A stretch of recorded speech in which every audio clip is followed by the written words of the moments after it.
It's time for the Phil Ferguson Show.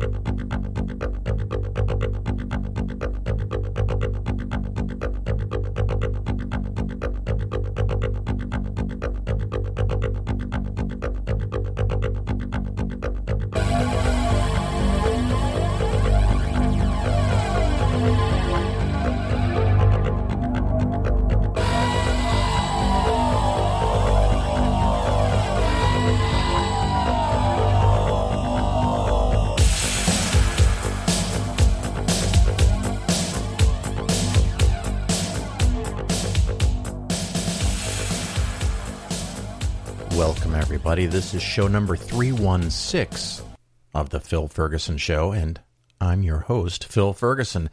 We've got a couple of fun things today. We are going to talk to AtomTheAtheist and their new channel, only about 3 months on YouTube, AtomTheAtheist. A lot of great content. I think you're going to really like the interview, and of course, you should go check out the show on YouTube. We also have a super shitty fund for today's Investing Skeptically segment. I think you'll be surprised at how bad this is, and these are not things I'm looking for. They just show up, or clients are proposed to buy these or have already bought them, or a lot of companies send me emails saying, you should sell this particular shit, this particular flavor of shit to your clients. And so all advisors get this pressure. Some of them will bow to the pressure because that's why these companies do it. If no one ever did, they would stop. So keep your eyes open. Make sure you understand what you're investing in and know and understand what it is. It also brings me to another thing that I've had a lot of discussion with now some clients in the last few weeks, and they seem to think that I haven't covered it in the show. So just real quick, it's about stock dividends. And so I'm going to pick random stock A and say its price is $100 a share, and it has a 2% dividend yield, or $2. What happens to the dividend when the price of that stock falls? Let's just say we have some kind of recession and a collapsing market, and the price of that stock goes from $100 a share to $50 a share. Immediately, the yield, as calculated by a percentage point, will double. That's right, the yield will double. It will go from 2% to 4% overnight, because companies don't vote to pay out 2%. That's just a calculation based on the price of the stock today and the yield, the dividend that they voted to pay out in dollars and cents. They have voted to pay $2. If the stock is 90 or 100 or 110, they still pay $2 because they can't be on the hook for something that's unknown how much they're going to pay out. The vote is made to pay out $2. So when the stock falls to 50%, by 50%, from $100 to $50, it's still on the books. They're going to pay $2. That doesn't change at all. And so if you want to calculate the dividend yield, it goes to 4%, $2 on a stock price of 50. Then you might think, well, if all the stocks are down, boards of directors will vote to decrease the dividend payouts. Maybe. Now, the first thing is that they have to have a meeting. Different companies have different meeting schedules. Sometimes the board of directors meets once a quarter, twice a year, once a year. They have to have a meeting or schedule a meeting to vote to change it if they want to change it. So there's a lag time there. And most companies, when they decide to pay out a stock dividend, do so with the knowledge that they have enough money to do that for many years in a row. In part because when you decrease your stock dividend, if the board of directors votes to change the dividend from $2 to $1.50, that would be a sign to some investors, maybe many investors in that stock, that there's a serious fucking problem in that company, and it could result in driving the stock price down even further. Not based on facts, but based on emotion, based on this cut, because usually stock dividends don't go down. And if they do, they're announced way in advance, and they say, we're cutting this because we want to have more money for a new project or a new program or a factory we're going to build. But if you just willy-nilly cut your dividend payment on your stock, some people will interpret that as a sign of concern, a red flag, and it would push the stock price down even more. So if your company's stock just fell by half, the last thing you want to do is create a reason for it to go down even more, in part because management, sometimes board of director members, get paid in stock. So they don't want to get less either. So the stock dividends are fairly reliable. Now, there is a slow drift down in hard economic times, but it's slow, it's delayed, it's gradual, and it's generally not very big. So if you had $1 million portfolio and all of your stocks on average paid out 2% or $20,000 a year, and $20,000 was all you needed out of the portfolio, you could live on that even when stocks go down because you don't need to sell anything. You're still getting that $20,000 or 2% based on the prices at which you bought everything. So that's just something that comes up, that stock dividends don't change quickly.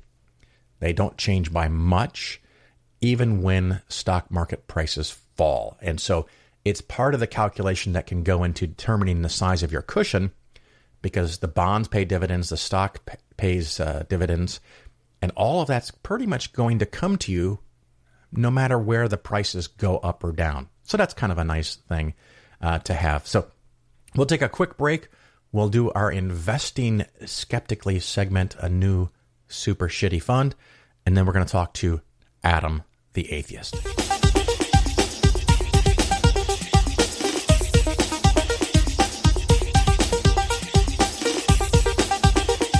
As, of course, I've mentioned many times in the past, I get an amazing amount of email and solicitations of things that I should sell to you, things that I could get paid big commissions on recommending, and they become a fun thing for me to talk about and disclose. And sometimes I call these individual investments super shitty funds, and I've got another one. I don't think there's ever going to be an end to these, but I get this really stupid, poorly written email, but it says, let's break the traditional mold of fixed income investing. Why? It goes on, ... We are markedly different. Yeah, okay, whatever. Shelton Tactical Credit Fund, symbol DEBIX, is an unconstrained credit fund focusing on long-term muni and corporate credit positions paired with short-term corporate debt and U.S. Treasuries. So they're focusing on long-term, short-term treasuries, corporate, and munis. So that means basically any kind of fucking bond that they want. That's not really much of a focus. Hey, whatever. It provides interest risk protection. I don't know how they're doing that. Tactical approach to fixed income seeking capital appreciation and income. Just a freaking word salad. A tactical approach. Okay, if they hadn't lost me already, as soon as the word tactical comes up, I'm out. Tactical means they can just do anything they want, whenever they want. A tactical approach to fixed income seeking capital appreciation and income. I mean, generally with any investment, you have either appreciation or income. So they're focusing on those two things, which is everything. Great. So how does that different than whatever? Superior non-correlated exposure to traditional fixed income. More buzzwords, non-correlated exposure. Great. What does that do for me? And of course, this is not just non-correlated exposure. It's superior non-correlated exposure.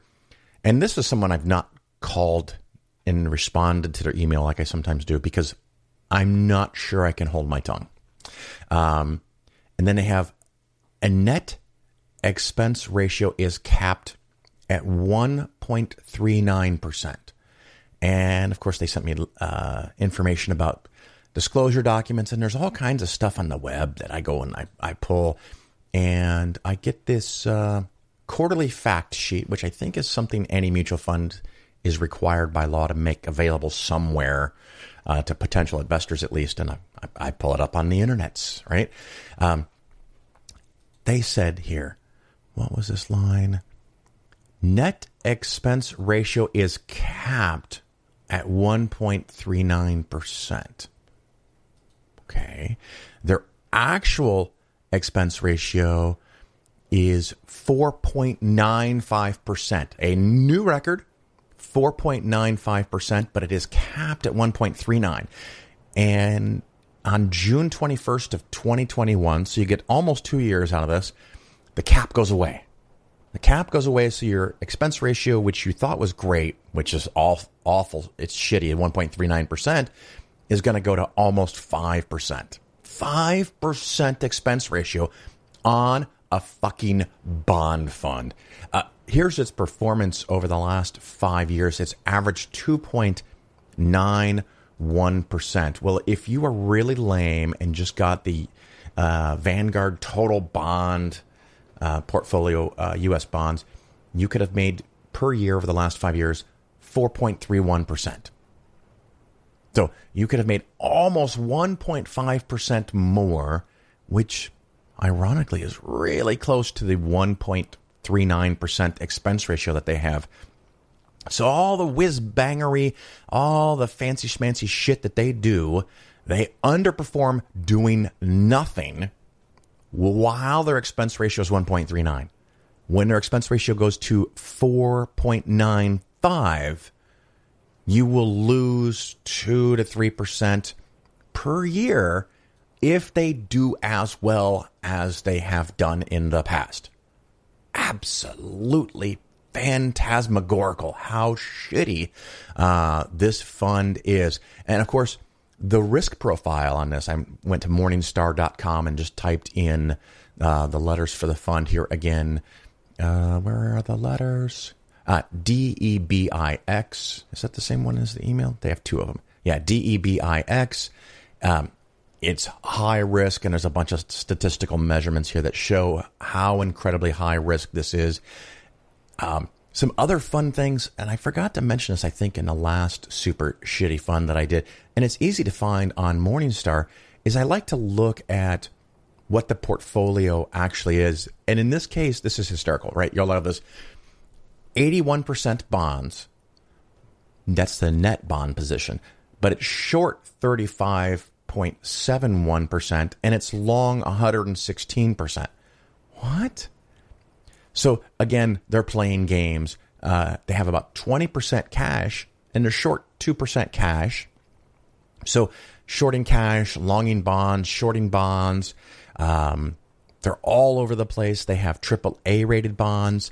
And let's see, in the junk category, 5%, 23%, 35% of it is currently, as of the date of this data, junk or worse, and an additional 10% is not even rated at all. So just a phenomenally high risk, high volatility. Now, I will grant them it's true that it's uncorrelated to traditional bonds because this fund can go anywhere at any time, at any day.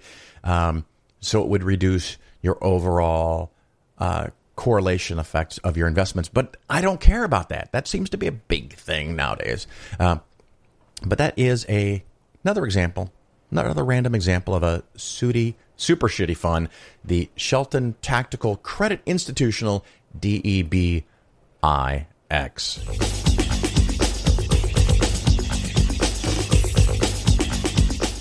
So,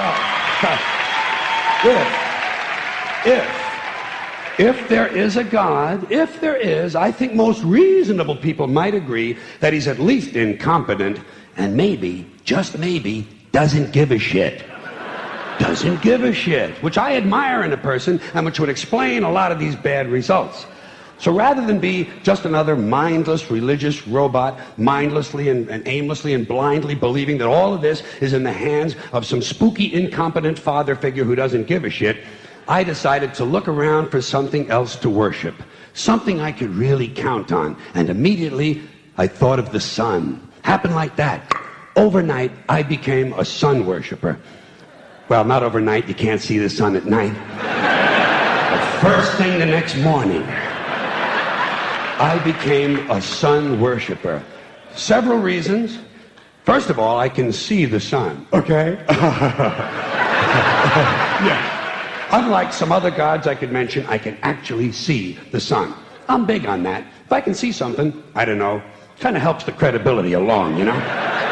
So every day I can see the sun as it gives me everything I need: heat, light, food, flowers in the park, reflections on the lake, an occasional skin cancer, but hey, at least there are no crucifixions, and we're not setting people on fire simply because they don't agree with us. Sun worship is fairly simple. There's no mystery, no miracles, no pageantry, no one asks for money, there are no songs to learn, and we don't have a special building where we all gather once a week to compare clothing. And the best thing about the sun, it never tells me I'm unworthy. Doesn't tell me I'm a bad person who needs to be saved. Hadn't said an unkind word. Treats me fine. So I worship the sun. But I don't pray to the sun. Know why? I wouldn't presume on our friendship. It's not polite. I've often thought people treat God rather rudely, don't you? Asking trillions and trillions of prayers every day, asking and pleading and begging for favors. Do this, give me that, I need a new car, I want a better job. And most of this praying takes place on Sunday, his day off. It's not nice, and it's no way to treat a friend. But people do pray, and they pray for a lot of different things. You know, your sister needs an operation on her crotch. Your brother was arrested for defecating in a mall. But most of all, you'd really like to fuck that hot little redhead down at the convenience store. You know, the one with the eye patch and the club foot, huh? Can you pray for that? I think you'd have to. And I say, fine, pray for anything you want. Pray for anything. But what about the divine plan? Remember that? The divine plan. Long time ago, God made a divine plan. Gave it a lot of thought, decided it was a good plan, put it into practice. And for billions and billions of years, the divine plan has been doing just fine. Now you come along and pray for something. Well, suppose the thing you want isn't in God's divine plan. What do you want him to do? Change his plan? Just for you? Doesn't it seem a little arrogant? It's a divine plan. What's the use of being God if every rundown schmuck with a $2 prayer book can come along and fuck up your plan? And here's something else, another problem you might have. Suppose your prayers aren't answered. What do you say? Well, it's God's will. Thy will be done. Fine, but if it's God's will and he's going to do what he wants to anyway, why the fuck bother praying in the first place? Seems like a big waste of time to me. Couldn't you just skip the praying part and go right to his will? It's all very confusing. So to get around a lot of this, I decided to worship the sun. But, as I said, I don't pray to the sun. You know who I pray to? Joe Pesci. Joe Pesci. You're listening to The Phil Ferguson Show.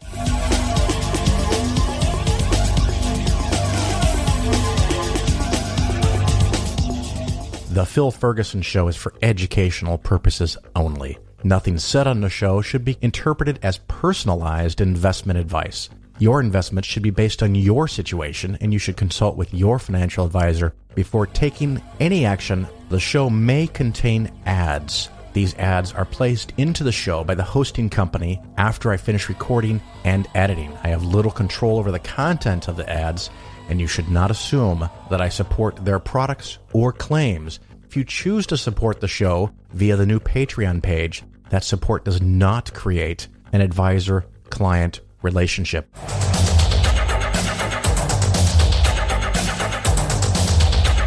All right, everybody. Next up, we have Adam the Atheist. How are you today?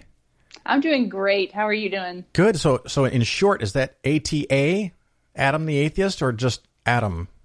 It's just atom, like the atom. Like the little part of a molecule? Yes. ATOM, Adam the Atheist. And I know one of the things I'm going to do right off the bat, Everyone, if you're listening, pause, go to YouTube, find Atom the Atheist, ATOM, Atom the Atheist, and go subscribe because you're like, what, 30 short from getting some special bonus level? Yes. I'm just about 30 short of 1,000. And once you reach 1,000 on YouTube, you get access to the community tab. And I am dying to get that because it gives me more opportunity to interact with my audience. So, and I'm also going to be doing a 1,000 sub celebration. And so I have some other creators that are very interested in coming on and celebrating with me. So it'll be a good time. Excellent. Well, I just subscribed myself. So thank you. You should be at 970. I have a few listeners. So listeners, this is a mission. We're gonna leave. What is it? What are we gonna call it? The Phil Ferguson Show bump. So I want everybody to go subscribe, and hopefully by the time this interview finishes, well, we're gonna finish it and then mix it into a show. But after they finish listening to it in the show, you'll be at 1,000. How's that sound? That would be fantastic, and I really appreciate that. Oh, it's good fun for us. I watched every single one of your videos. Wow, thank you. Well, at first I thought there was 4 because the home tab had 4 of them, and I listened to those, and then I went back this morning and I looked at the video tab, and I'm like, oh, shit. There's more stuff. So your listeners, my listeners, I guess, should know about you, and let's go into the Wayback Machine. And you started in some kind of religious upbringing. Can you tell us about that? Yes. So I was raised non-denominational. We were about as close to Protestant, or not Protestant. We were as close to Pentecostal as it can get while still thinking that Pentecostals were strange. I see. And I'm assuming your non-denominational sect was not interpreting the Bible, but literally following it correctly, and they're the only ones kind of thing? Well, it was a strange mix because I was also raised young earth creationist. So Genesis was literally true, yet we didn't follow everything else necessarily as strictly. It kind of set up each believer to be able to have whatever God they wanted, in the sense of, I can say that Leviticus, where it speaks about gay people, is literally true, but I can say that the tattoos were more, that wasn't quite so literally true. It was a strange mix between the two, to be honest. But then I also think I heard somewhere you guys didn't formally do birthdays and Christmases and stuff?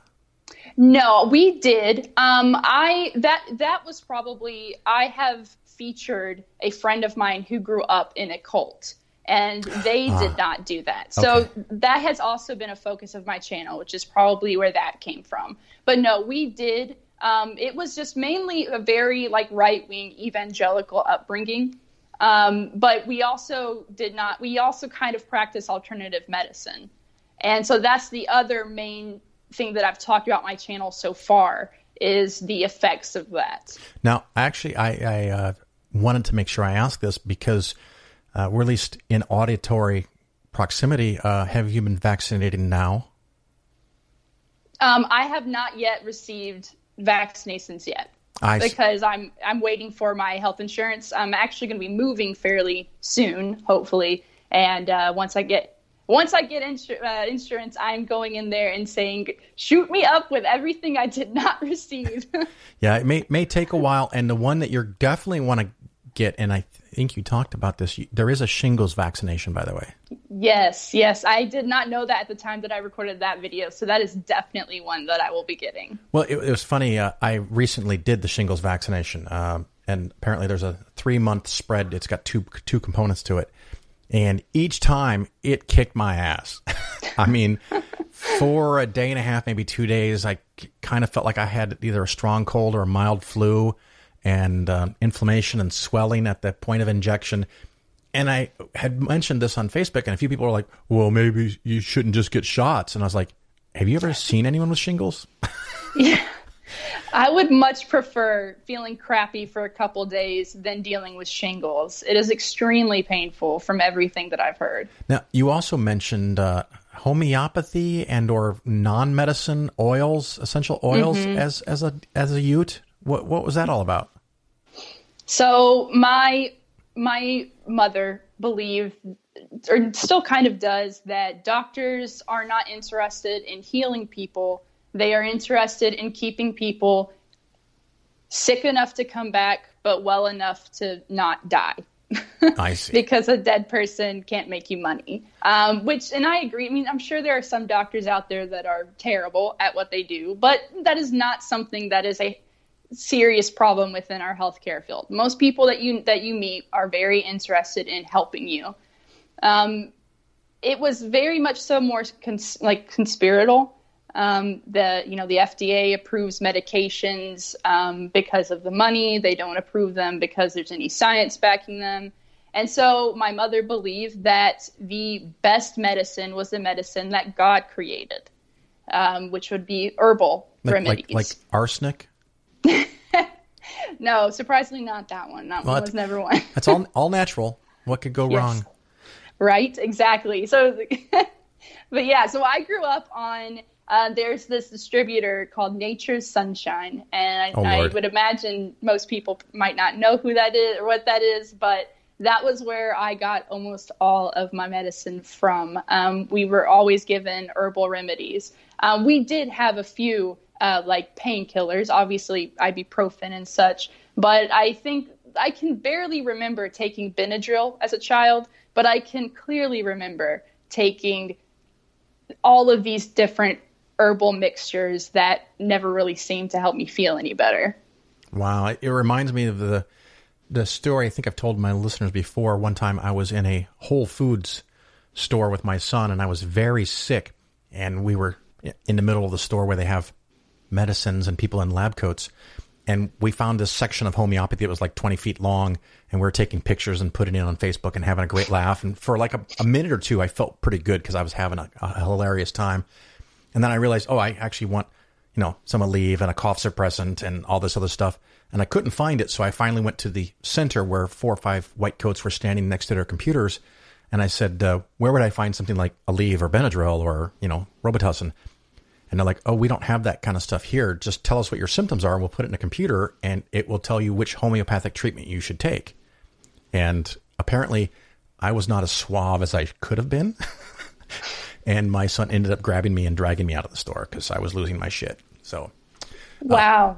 Yeah, never been back to a Whole Foods for any reason since then. I think I'm banned. But that is wild. Yeah, no, that's actually very upsetting. That's one of the issues that I have with alternative medicine, where most of the people who are proponents of it don't actually have much, any qualifications to be diagnosing and things like that. But it very often just mimics this, let me type your symptoms into a computer and see what this this all natural website is going to tell me you need to take.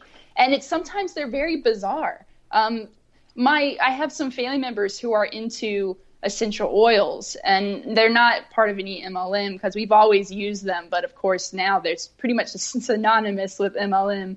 But some of the essential oils that they say to take for different things are so bizarre.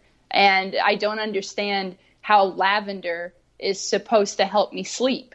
Just things like that. It's not something that I really understand, but it's just rampant. And I just want to make sure, in this case, MLM, you mean multi-level marketing? Yes. Okay. Yeah, I agree 100%. I've run into some people that are trying to sell that stuff, and they get caught up in it. And I've also, my wife, I think it's one of these things that women do more than men. They go to these little home shopping things where someone puts on demonstrations and sells stuff. I would never want to do that with cooking or knives or shoes or bags. Me neither. I don't get it. But my wife went to this one where they had kitchen towels with copper fibers because copper kills germs. And I was like, is that Norwex? I don't know. And so she would tell me how the demonstration went. And I said, okay, I get the trick that they're doing, and I would explain the trick, but of course everyone else that was there didn't get the trick explained, and they're like, oh my God, this killed all the germs on my kitchen counter, and they'd buy these $39 hand towels for the kitchen. Yeah, and then they just proceed to use a hand towel to kill all the germs in their kitchen when it's, oh my goodness. Can you imagine? Yeah, it's pretty crazy. Now, I also found out from watching all your videos that you can speak in tongues. Or indeed. I can attempt to try. So that was in this non-denominational church thing that you grew up in? Yes, we were a spirit-filled church.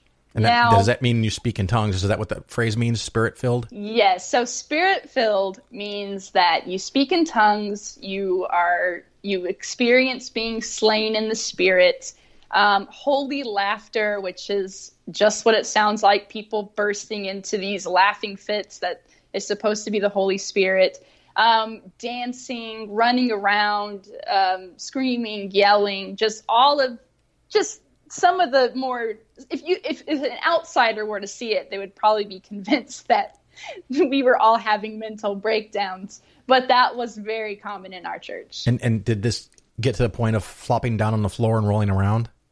Yes. Oh, jeez. Okay. Yeah. I've been to churches where I felt like that was about to happen, but it never went that far. Or either that or I left. I don't know. But that's interesting. And did they also have people who would interpret the speaking in tongues? I can't remember that as much. I believe what I grew up being, what I always thought I was being told, at least the message I always received, is that the languages, because they believed that they were languages that they were speaking in, were languages that did not exist on Earth. They were heavenly languages. I see. So well, that would go with the research that shows that they don't follow any known structure of any planet Earth-based language system.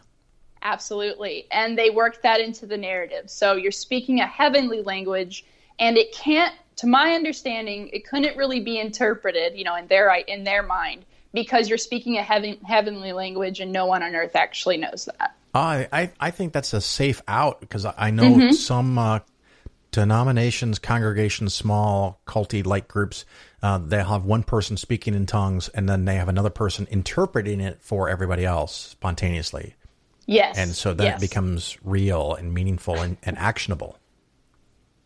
Yeah, absolutely. So, that wasn't, I never had that experience, but it was still very much so.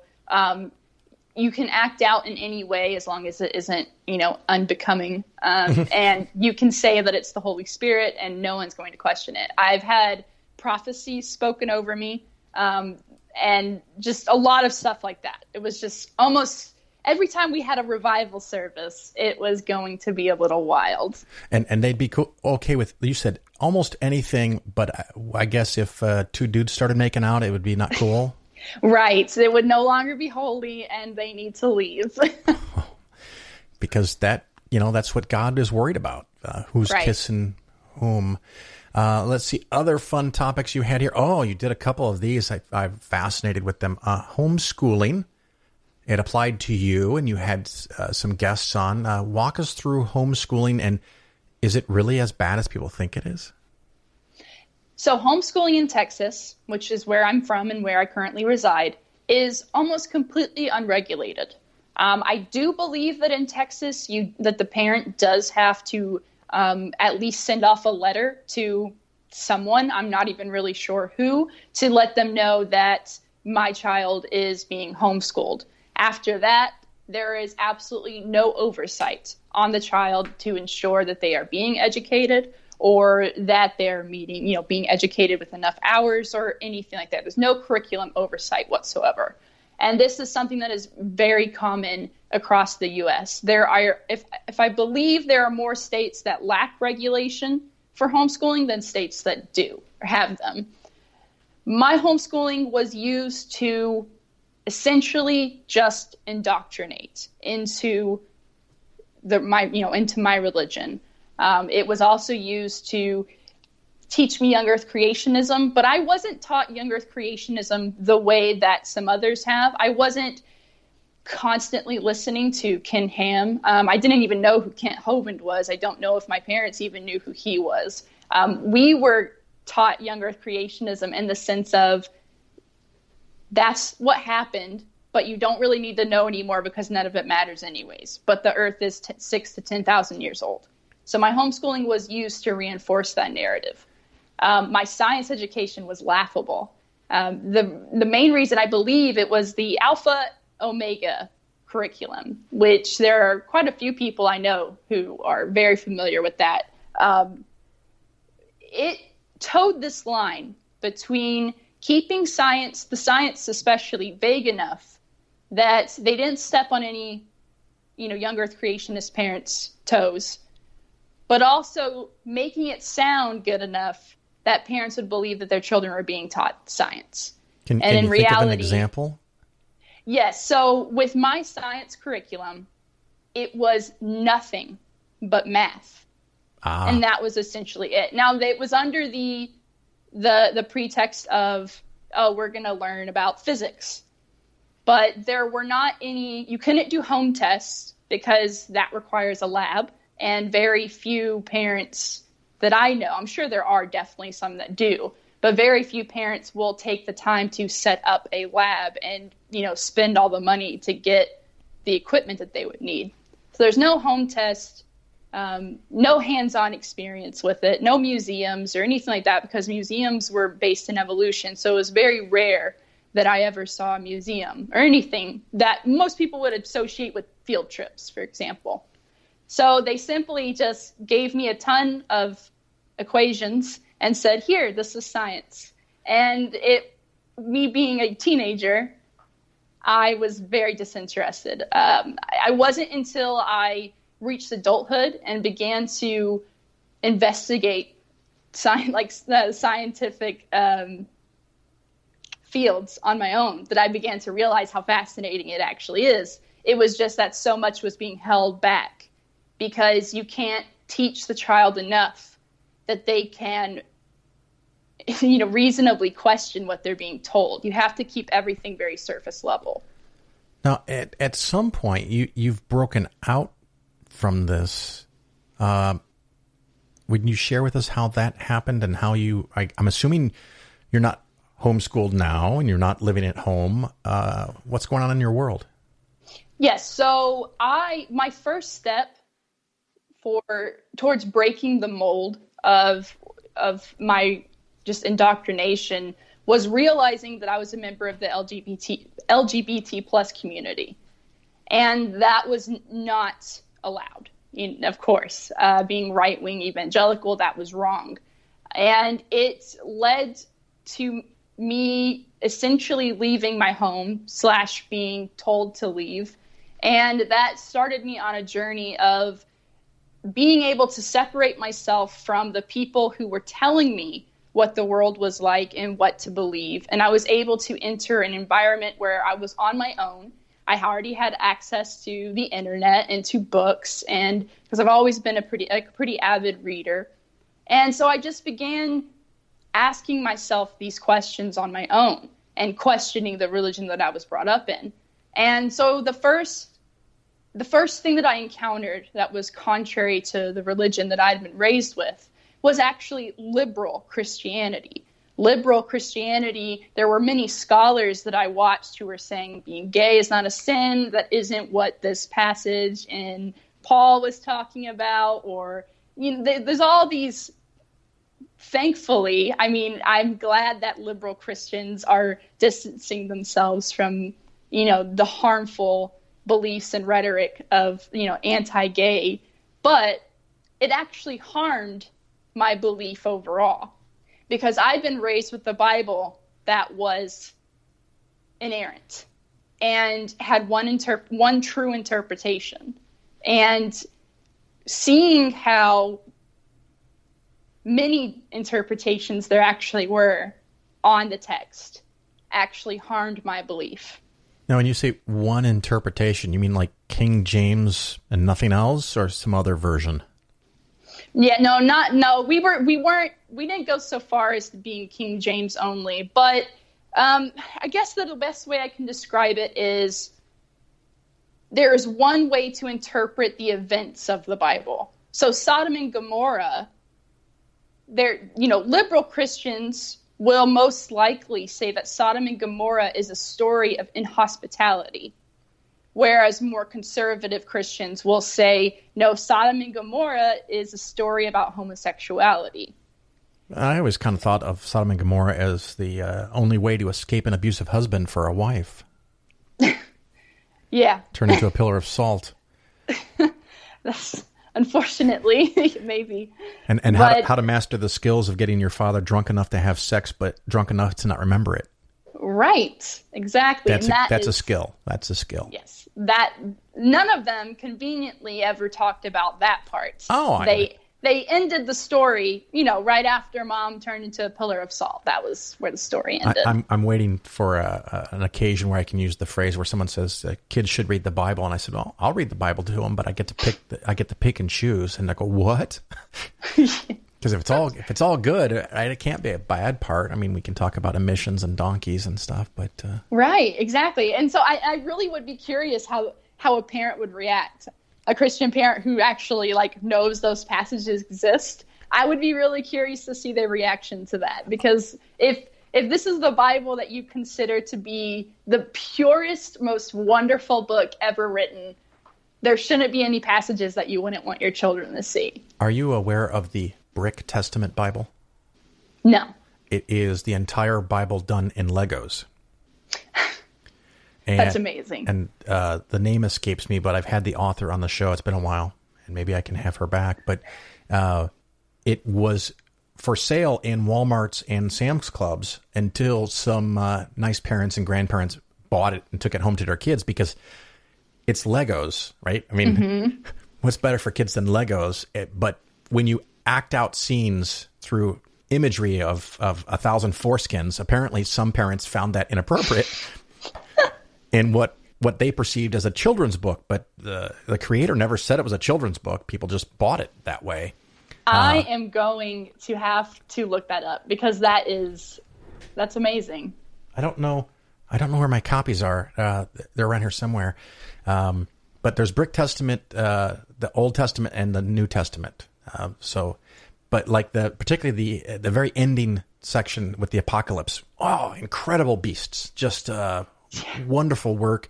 The person that did this apparently has one of the world's largest Lego collections, because everything is done in incredible detail. So wow, you'd love it. But another thing that I wanted to make sure that we talked about, and this is kind of a pet peeve of mine, and I was very delighted that you possess the ability to handle this with some grace and nuance. Outrage culture. Yeah. Talk to me. Yeah, so I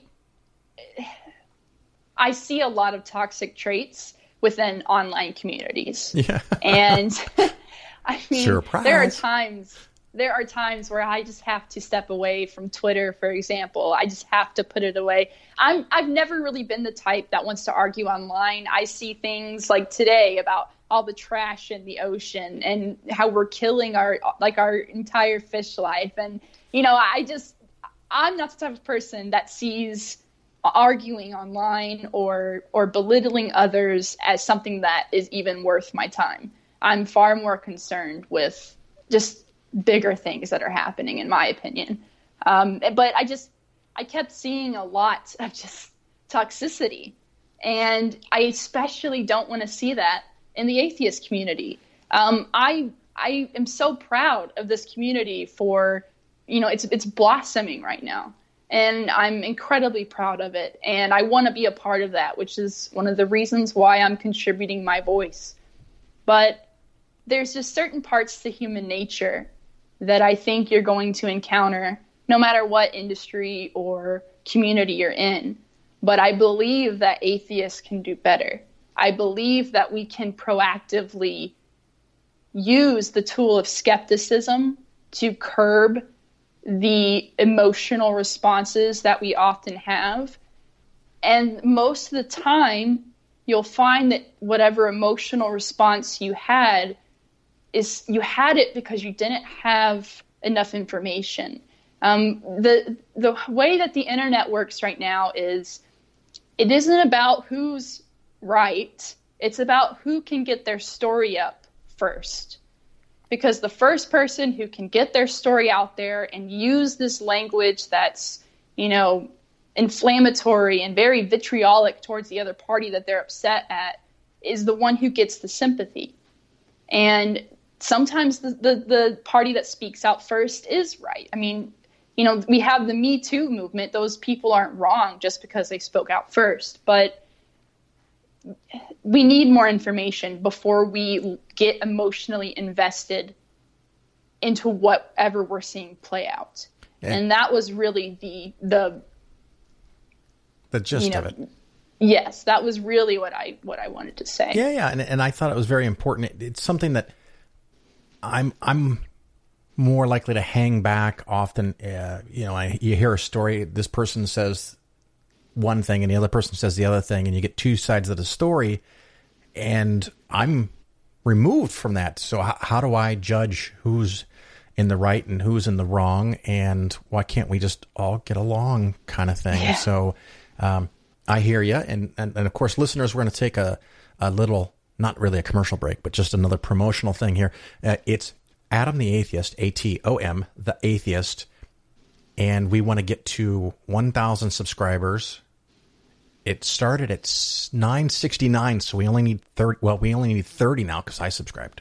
So hopefully we can get that achieved. And then I had one more topic that I wanted to cover. And of course, if you have something else that you want to discuss that we've not covered, jump in at any time. We're here to talk about you.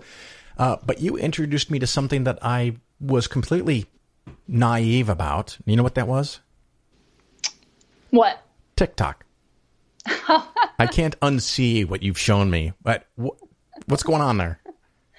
Oh, wow. Yeah, TikTok is definitely just of its time. It is just so 21st century. So it is a platform for short videos, and most of them contain like common music songs. Most of those I can't actually show in my videos because of copyright things. But it apparently is a big platform for Christian evangelism. There's a huge Mormon population on there, and just also the evangelical. And unfortunately, TikTok is just about one of the cringiest platforms to exist. And I really think that it's because it was kind of inherently made for, like tweens. And that's not, tweens, it's not so cringy if you see like a 13-year-old, they're 13, let them do what they want, right?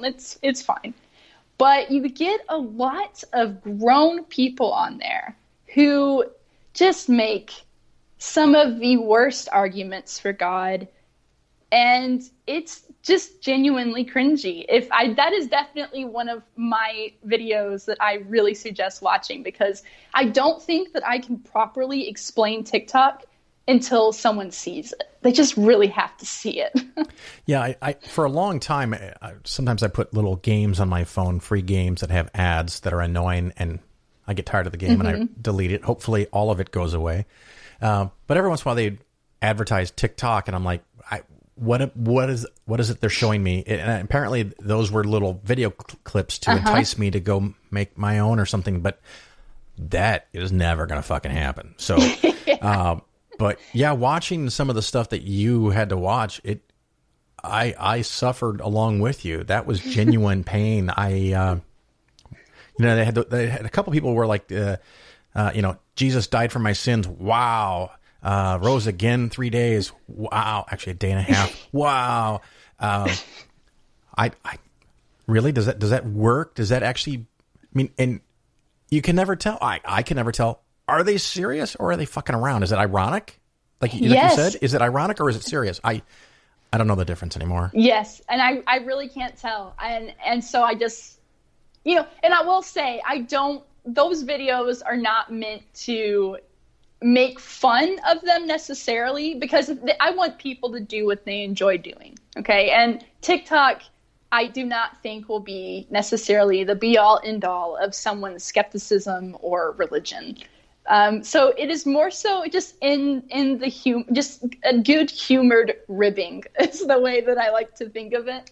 But many of them, because I cannot tell if they're ironic or not, it's another one of the reasons why I approach this with more good humor. Because the last thing that I want to do is, make fun of somebody or just be really brutal about someone. And then the whole time it was just an ironic thing. So it's not a video for, maybe for some people they'll have fun thinking they're all stupid, but that's not the point of the video. It's more so just, I'm glad that I live in a day and age that TikTok is alive as well. Absolutely. And we haven't even covered all the topics you've covered in just, 3 months now? Yeah. Excellent. Well, I think I can safely say my life is enriched for having watched your videos. Thank you. I really appreciate that. So listeners, it's Adam the Atheist, sometimes fun and cheeky, sometimes deadly serious, with cults and speaking in tongues and bad medicine. Also, you had a video about three ways to know you're under a satanic attack. That was very educational. I now know that I'm constantly under a satanic attack. Yes. I'm not going to look under every mattress and around every corner, but I appreciate you being on the show. Is there anything we haven't covered that you really want to get in and tell people how to contact you maybe? Yeah, so of course you can find me on YouTube at Adam the Atheist. I'm also on Twitter. And so I really recommend, if you are on Twitter, go ahead and follow me, because I am very interested in hearing, especially if someone else has gone through some of these same experiences. I love connecting with people over this. I think there's something extremely special about connecting with people who have been where you've been. And because our community is so diverse, I've already encountered many people who have grown up with a lot of the same roots that I have. So if any of you listening would like to talk to me about it, go ahead, let me know. You can send me a DM on Twitter and I'll be happy to speak with you. Excellent. Well, Adam the Atheist, thank you for being on the Phil Ferguson Show. I appreciate you sharing your time with us. Thank you so much for having me. I really appreciate it.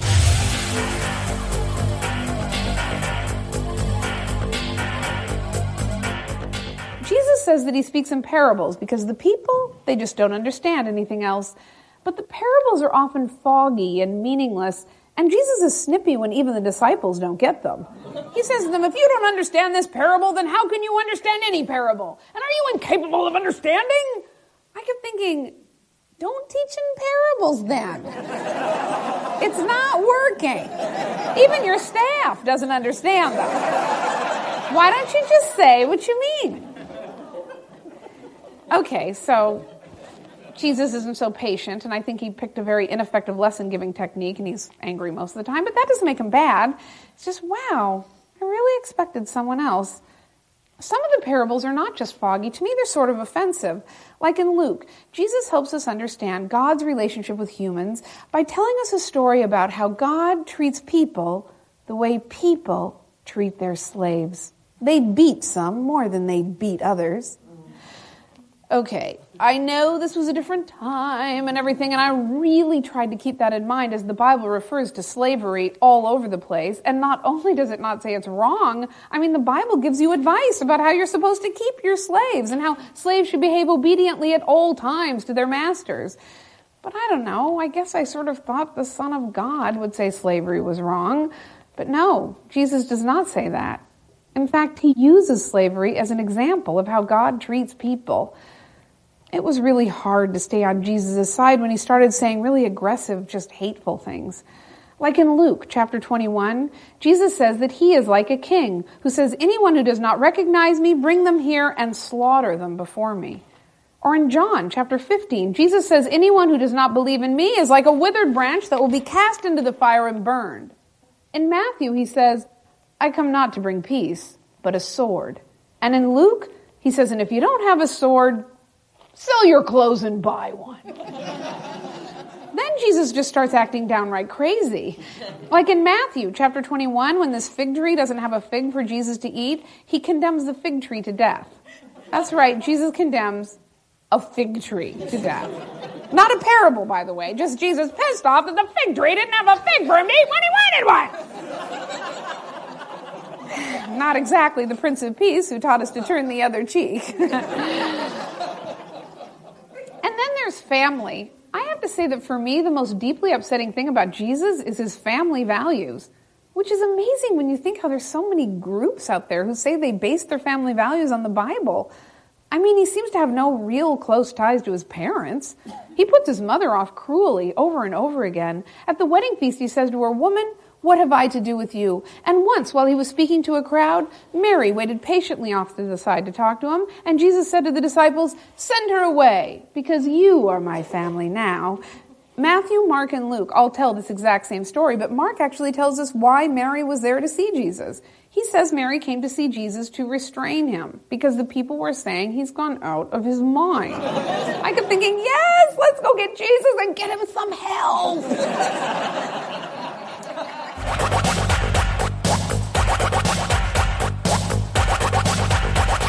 You're listening to The Phil Ferguson Show. A special thank you to Adam the Atheist. Again, go check out the YouTube channel and make sure you subscribe.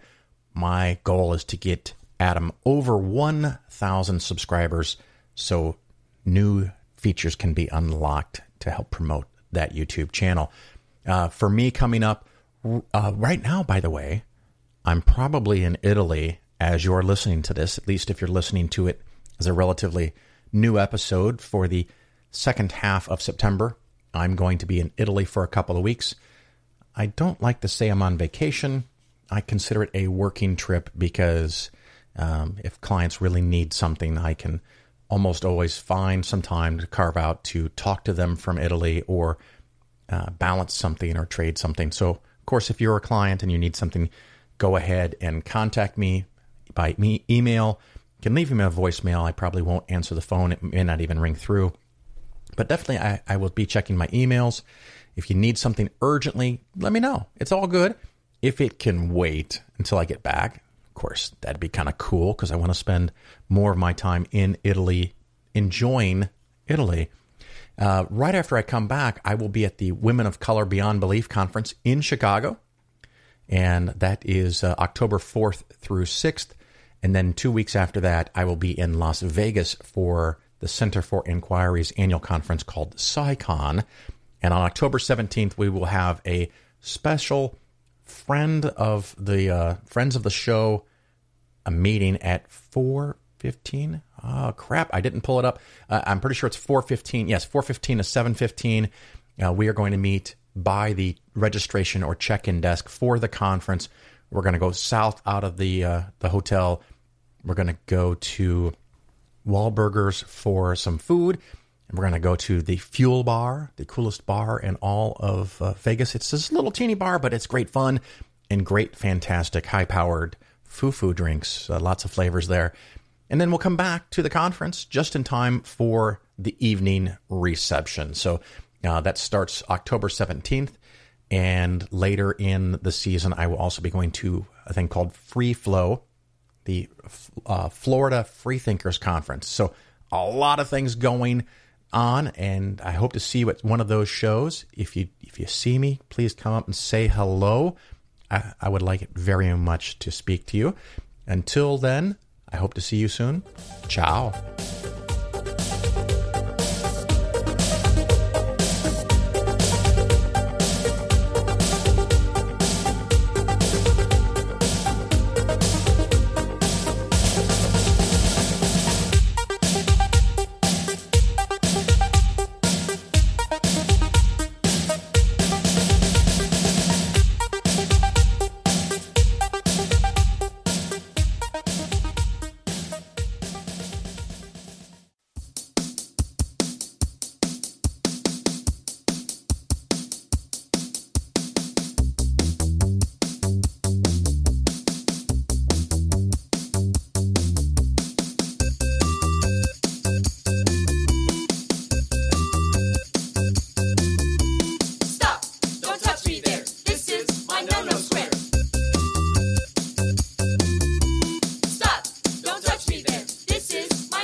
sexual advances are not appealing.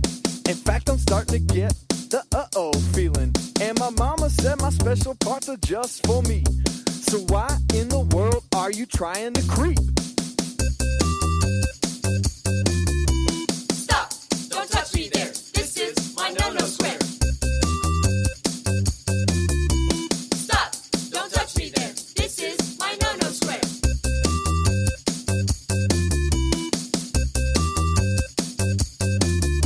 To try and touch my square takes a lot of nerve. Who do you think you are, you freaky deaky perv? There's a dude with some candy in a shady old van. I think he wants to mess with my purity plan. Stop! Don't touch me there. This is my no-no square.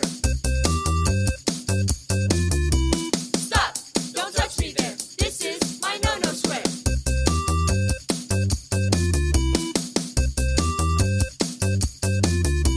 My square's not a circle or a period or dot. It's just my one little very own spot. So keep your grubby little dirty little hands off me. Why won't you respect my privacy? I just want to be left all alone, so step off me and go back home. I'll tell you again if you're not aware that this is my own no-no square. Stop! Don't touch me there. This is my no-no square. Stop! Don't touch me there.